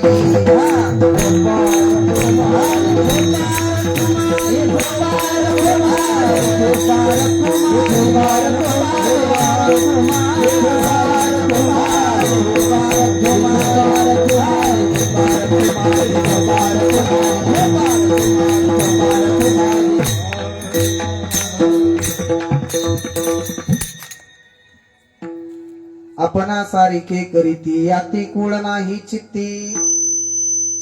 दुसऱ्या चरणात नाथ महाराजांनी सांगितलं, बाबा या जगात सर्वश्रेष्ठ पद असणारे संत पद, आणि ते पद संत सामान्य माणसाला देतात. ग्रामपंचायत सदस्यत्वाचं राजीनामा एखाद्याला दे म्हटलं, ते पद मला दे, कुणी सोडायला तयार नाही. कारण सगळी जी मरमर आहे ती खुर्चीसाठीच चालली. आताचे जे वातावरण आहे हा इथला तो विषय नाही, पण ही सगळी जी उलथापालट चालू आहे ती फक्त खुर्चीसाठी. आणि म्हणून इतके चतुर माणसं आहेत या जगात, बाकी काही देते पण खुर्ची देत नाही. संतांनी मात्र ती जागा आपली सामान्य माणसाला दिली. किती चतुर आहेत. मी विनोदाने सांगत असतो, कालिदास महाराज हा थांबा म्हणले, ते कीर्तन होतं थांबा म्हणा. एवढे चतुर माणसं या जगात आहेत, सामान्य पद देत नाहीत. आमदार, खासदार, मंत्री पद तर कधी द्यावं का? सामान्य माणसाला मिळतेच काही पद. मंत्रीपद मिळवण्यासाठी सुद्धा फार मोठं चतुर असावं लागतं. किती चतुर असतात मंत्री. आपल्या देशातले काही मंत्री विदेशात गेले दौऱ्यावर, कालिदास महाराज किती चतुर असतात मंत्री. सांगतो कुठे गेले, अमेरिकेला दौऱ्यावर गेले. गेल्याच्या नंतर अमेरिकेतल्या लोकांनी विचार केला, म्हटले भारताचे मंत्री पाहुणचार त्या पद्धतीने झाला पाहिजे. मग अमेरिका जागतिक महासत्ता आहे, श्रीमंत देश आहे जगातला, आणि मग पाहुणचार तसा झाला पाहिजे. म्हटले सकाळची वेळ आहे, नाश्त्याच्या वेळेला काय नाश्ता द्यावा. मंत्री आहेत, म्हटले त्यांना जे आवडेल तो नाश्ता देऊ. आपल्या भारतातल्या लोकांना आवडते पोहे नाश्त्याला, पण म्हटले पोहे तर भारतासारखे आहेत, पण वेगळीकता आपली दिसली पाहिजे ना अमेरिकेची. त्यांनी काय केलं, चांदीची प्लेट आणि पोहे खाण्यासाठी सोन्याचा चमचा. पंगत बसली डायनिंग टेबल वरती. हे सगळे मंत्रिमंडळ बसलं. बसल्याच्या नंतर एक मंत्री दुसऱ्या मंत्र्याच्या कानात म्हटला, पोहे तर आपल्या इकडल्या सारख्या दिसायले, पण चमचा मात्र आपल्यासारखा नाही. कसा आहे हा? सोन्याचा आहे. तो मंत्री म्हटला, बाबा इथं चव घालू नको, तो काय भारत देश नाही. त्याच्या डोक्यात तो चमचा बसला, ह्याने ओळखलं. हा काय कर म्हटले, फक्त पोहे खाण्याचं काम कर, चमच्याकडे पाहूच नको. अर्धी प्लेट झाली पण याच्या डोक्यातला चमचा जाईना. मग चतुर होता, मोठे मोठ्याने गप्पा मारू लागला, विनोद करू लागला, हसू लागला सगळ्यांना. आणि हसवता हसवता पोहे खाऊन टाकले, पटकन चमचा उचलला आणि खिशात घातला. आता यांनी चमचा खिशात घातल्याला पाहिला समोरच्या मंत्र्यांनी, कुठल्या? आपल्याच भारतातल्या. आता त्याच्या डोक्यात हेच होतं की चमचा आपल्याला हाणायचा आहे, पण कसा हाणावा. आणि मग जेव्हा समोरच्यानी खिशात घातल्याला पाहिला तर त्याला वाईट वाटलं, कारण माझ्या अगोदर याने डाव साधला. मग आता एखादा चमचा गायब झालेला सपाजून जाईल, पण 4-5 जर गायब झाले तर उघडे पडन ना. मग पण हे त्याच्या पुढचं चतुर होत. समोरचा बसलेला तो म्हटला, हे पहा, आमच्या मंत्री साहेबांनी तुम्हाला एवढं विनोद करून हसवलं. आमचा भारत देश हा विनोदवीर तर आहेतच, कलाकार मंडळींचा देश आहे आमचा. अहो जादूगार सुद्धा फार मोठे आमच्या भारतात राहतात. म्हटले असं विनोदी पाहिले आम्ही, साहेबांनी आम्हाला फार हसवलं, पण जादूगार नेमके कसे असतात म्हणला तेच सांगण्यासाठी तुम्हाला तेच सांगायचंय मला की जादूगार नेमके कसे असतात. म्हटले पहा, हा जो चमचा तुम्ही माझ्या हातात पाहताय, कशाचा? हा सोन्याचा चमचा. हा चमचा मी माझ्या खिशात घालणार, तो समोरच्याच्या खिशात निघणार. बघा म्हटले समोरच्या साहेबाच्या खिशात आहे का नाही. आता याने अगोदरच घातलेला होता. चतुर किती. मंत्री पदावर जाणं सामान्य माणसाचं काम आहे का? त्याच्यासाठी चतुर माणसं लागतात. मग ती आपलं पद सोडतील का? नाही सोडत. पण संत पद त्यांच्यापेक्षा मोठा असून सुद्धा कसं तरी ओढून आणून सुद्धा संत पद कुणी सोडत नाही. ते जगासाठी सामान्य माणसासाठी संतांनी सोडलं. आपणा सारिखे करीती आणि याती कुळ नाही चित्ती. त्याचं कारण दया अंतरात वसे, दुजा भाव तेथे नसे. आणि म्हणून संतांचा सगळ्यात मोठा गुण जर कोणता असेल तर सामान्य माणसाविषयी असणार प्रेम. तुमचं माझं होत असलेलं अनहित त्यांना पाहवत नाही. जे का रंजले गांजले त्यासी मने जो आतुले दया करणे जे पुत्रासी तेची दास आणि दासी. जे कारंजले गांजले त्यासी म्हणे जो. बैरवीचा टाइम झालाय म्हणून म्हटलं. रंजल्या गांजलेल्या गरीब मनुष्य असू द्या श्रीमंत असू द्या याती कुळ नाही चित्ती. कारण सामान्य माणसाविषयी असणार प्रेम. म्हणून या जगात सगळ्यात उदार संतांना म्हणल्या जातं. त्याचं कारण आपलं पद देणारा वर्ग फक्त संत आहे आणि चांगलं जगाच्या कल्याणाचं पद देणारे त्यांच्यावर उपकार करणारा वर्ग संतांचा आहे. म्हणून नाथ महाराज म्हटले या जगात संत एकमेव असे की ते उदार आहेत. नुसते उदार नाही तर उदारपणे उदारपणे उदार थोडं जरा.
उदारपणे उदार एका जनार्दनी निर्धार. नाथ महाराज शेवटच्या चरणात सांगतात जगातले सगळ्यात उदार संत आहेत. महाराज अहो कितीतरी माणसं उदार या जगात होऊन गेली. ज्या उदार माणसांनी एक उदार सांगतो तुम्हाला रात्री स्वप्नात राज्य दान दिलं जागृतीत खरं करून दाखवलं. काय नाव त्याचं बोला की नाव. हरिश्चंद्र राजा किती मोठा उदार असेल हो. अहो दिवसा 12 वाजता पैसे घेतो म्हणतो घेतलेच नाहीत. अशी बदलणारी माणसं कुठं. आणि स्वप्नात दान दिलेलं जागृतीत संकल्प सोडला बायका पोरासहित देऊन टाकलं. एवढा मोठा उदार हरिश्चंद्र राजा. त्याला नाथ महाराज उदार म्हणत नाहीत. अजून एक उदार सांगतो की ज्याने मरताना सुद्धा दान दिलं.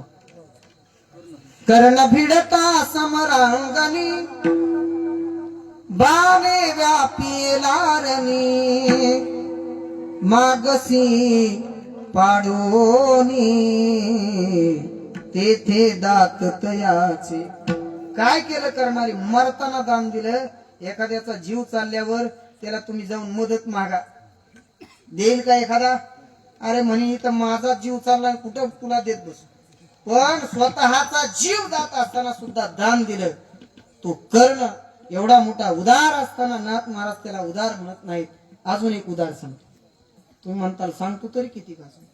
10:30 वाजून गेले. एक म्हणून तर 3 तर झाले. अजून एकच सांगतो संपतो आता कैलास महाराज.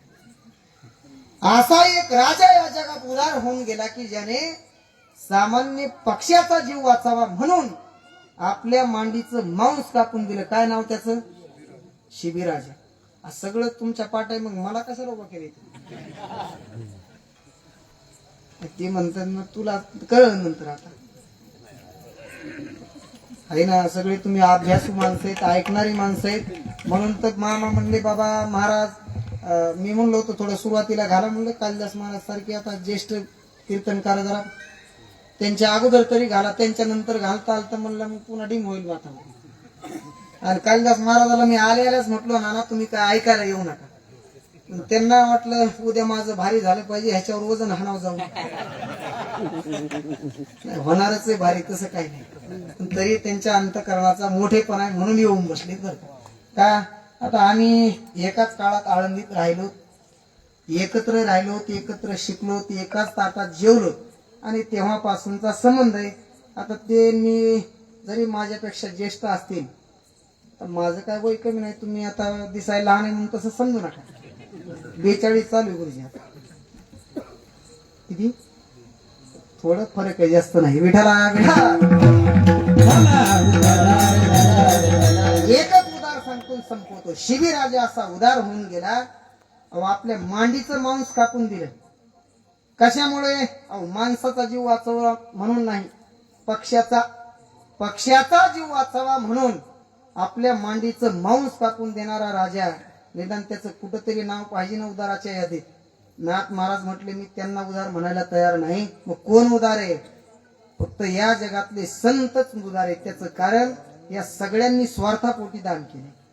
कर्णाला वाटलं मी आयुष्यभर दान केलं, मरताना वापस पाठवावं एखाद्याला तर कलंक लागेल ना. जीवनभर दान केलं, मरताना वापस पाठवलं तर लोक म्हणतील तो काय दानशूर होता का?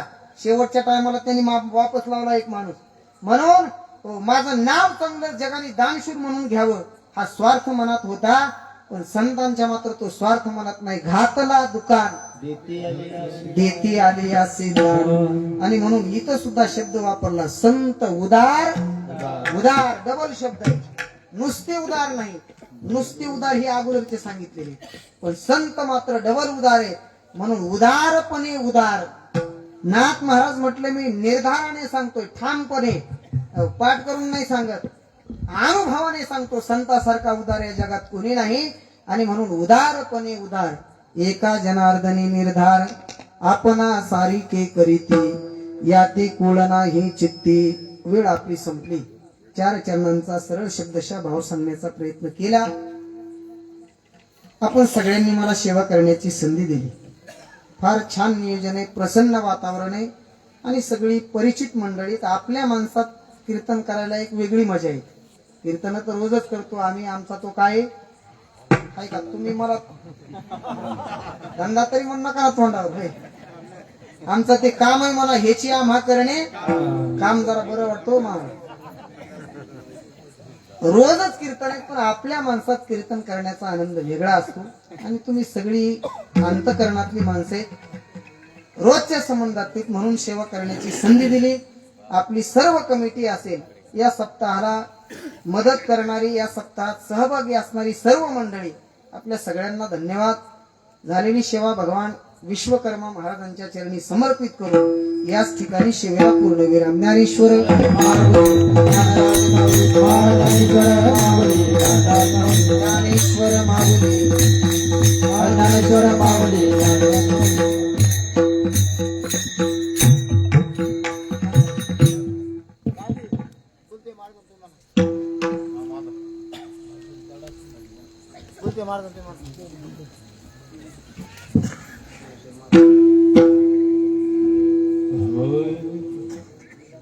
उदरपण उदार उदरपण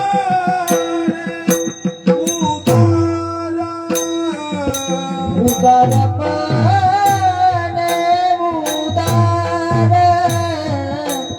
उदरपण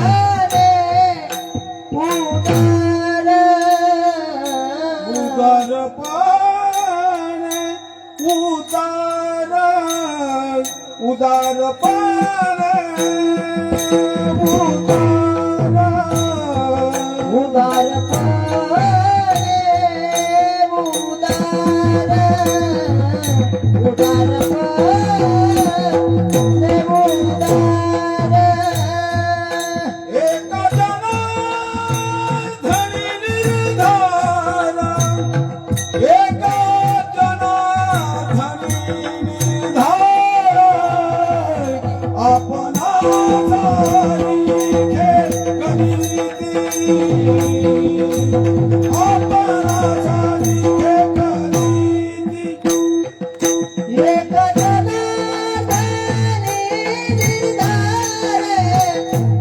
Yeah.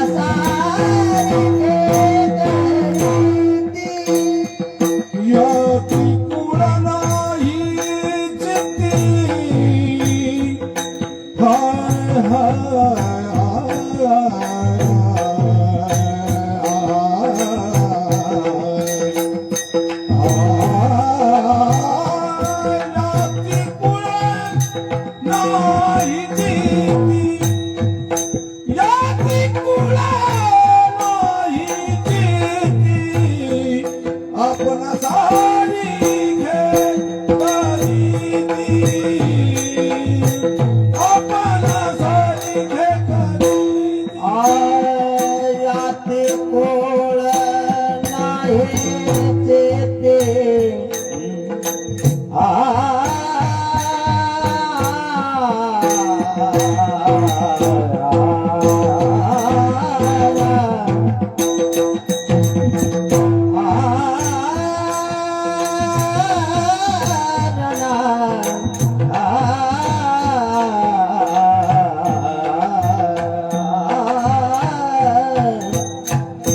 यात कोळ नाही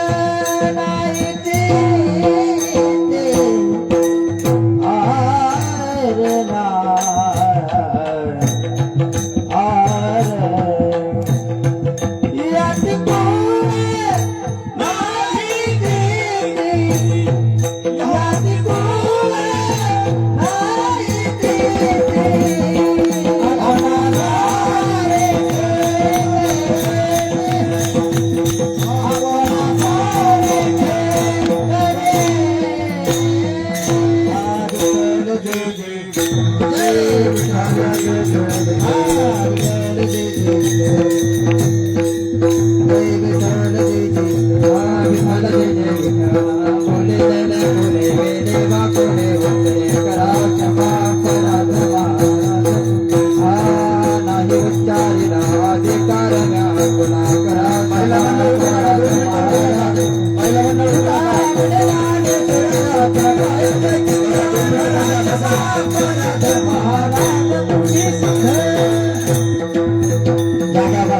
सर्वांनी 10 मिनिटांनी पहिला मंडळ नम्रतेची विनंती आहे.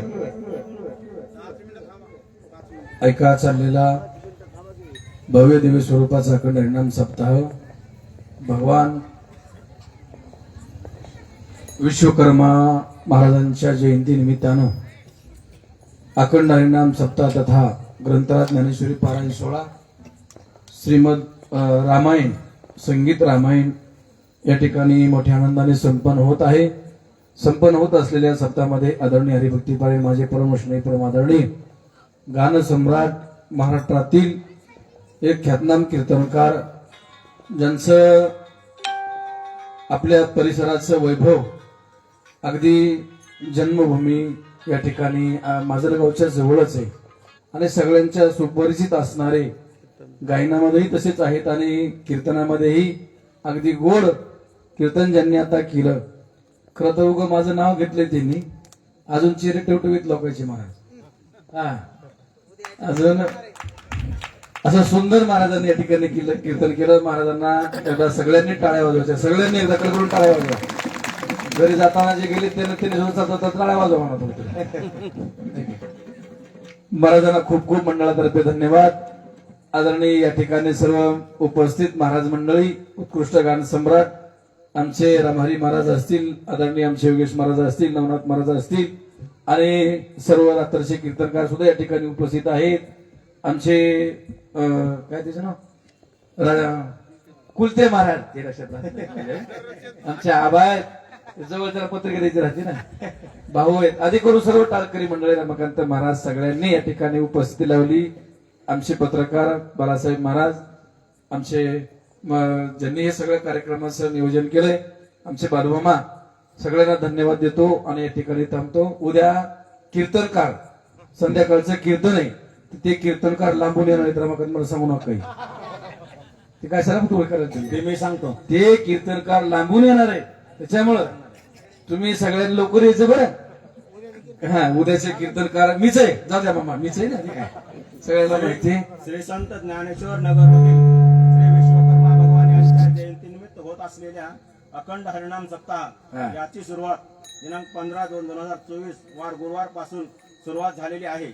या भव्य दिव्य अशा कार्यक्रमाचे आयोजन नियोजन आमच्या श्री विश्वकर्मा व विठ्ठल रुक्मिणी मंदिर प्रतिष्ठान सुतार समाज यांनी आपल्या अथांग प्रयत्नाने केलेले आहे. आपल्या कार्यक्रमाची सुरुवात ईश्वर कृपेने खूप छान झालेली आहे व दररोज कार्यक्रमाची शोभा द्विगुणित वाढतच चाललेली आहे. आज आपण खूप उत्साहाच्या वातावरणात छान पद्धतीने कीर्तन झालेले आहे त्याबद्दल हरिभक्त परायण भागवताचार्य अशोक महाराज चिगुरे यांचे खूप खूप धन्यवाद आभार. आजचे कीर्तनकाराचे सौजन्य श्री गोनोरकर सर आमच्या मंडळाचे सल्लागार व श्री वैजनाथ पांचाळ सदस्य, तसेच आजचे अन्नदाते श्री नवनाथ रामभाऊ शिल्पे, श्री शाल्लवी भगवानराव चौधरी आणि श्री कोंडीराम आप्पा मुंडे, तसेच उद्याचे नियोजन केलेले आहे कीर्तनाचे सौजन्य उद्याचे कीर्तनकार आमचे लाडके प्रिय हरिभक्त परायण विनोदाचार्य कालिदास महाराज नाईकनवरे यांचे आहे.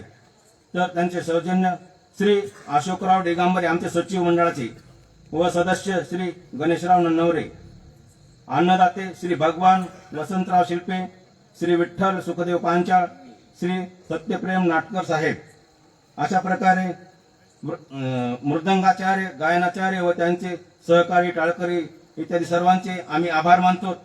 व हा कार्यक्रम श्रोतेजनांनी खूप टाळ्या वाजवून त्यांचे सगळे मनोगत आणि पूर्ण त्यांचा उत्साह वाढवला, त्याबद्दल त्यांचे बी धन्यवाद. या वतीने आमच्या मंडळाच्या वतीने आपले आभार मानतो. धन्यवाद. ज्ञानदेव तुकाराम, ज्ञानदेव